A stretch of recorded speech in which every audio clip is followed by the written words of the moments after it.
Pourtant, dans la plupart des pays francophones d'Afrique centrale, l'on continue de s'accrocher au fauteuil sans vision, sans développement, mais avec une savante stratégie pour se jouer des insuffisances des textes fondamentaux aux couleurs démocratiques. On a installé au sud du Sahara francophone des démocraties électorales qui coûtent une fortune sans presque jamais apporter de solution. Certains disent que la démocratie n'a pas de prix. C'est très discutable. Petit inventaire. Sécurisation des bureaux, impression des bulletins, machines à voter. État et bailleurs de fonds dépensent chaque 5 ans des dizaines de millions d'euros pour organiser des élections présidentielles, parlementaires ou locales. Des coûts parfois polémiques, surtout lorsqu'ils ralentissent le processus électoral.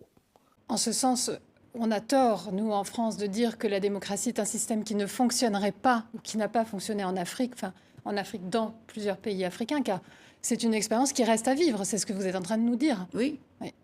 On ne sait pas ce que c'est que la démocratie. Ouais. Et puis, pour moi, aujourd'hui, nous devrons nous mettre ensemble. Les Français, qui sont là depuis, bon, moi, c'est le bébé, je ne vais pas le jeter avec l'eau du bain. Hein. Ça, il faut que ça soit très clair. Mais, si je ne fais que le dire, sans travailler dans ce sens, pour que les élections soient comme on fait ici, on informatise tout, et à 18h, on a le résultat. Au Cameroun, non. Il faut que le sous-préfet vienne récupérer, ou alors un organisme qu'on a mis en place, qui s'appelle ELECAM, où tout le monde est un transfuge du parti au pouvoir et nommé par le président de la République. Excusez-moi.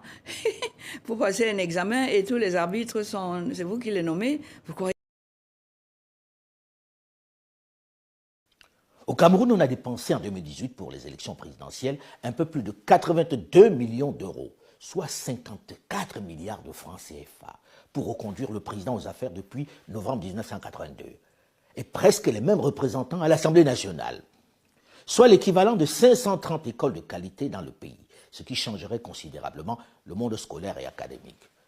Je ne parle pas du nombre d'hôpitaux qui auraient été construits pour le même prix, des choses concrètes qui auraient changé la vie des populations. Fait l'inventaire de tous ces scrutins, il y a moins de 10% d'alternance. En gros, les mêmes remportent leur siège. On vote donc presque pour rien. Une tragique comédie. À quoi ça sert de dépenser 500 millions de dollars pour financer un simulacre d'élection dont on connaît les résultats à l'avance et qui en plus vont diviser les populations et très souvent entraîner des violences?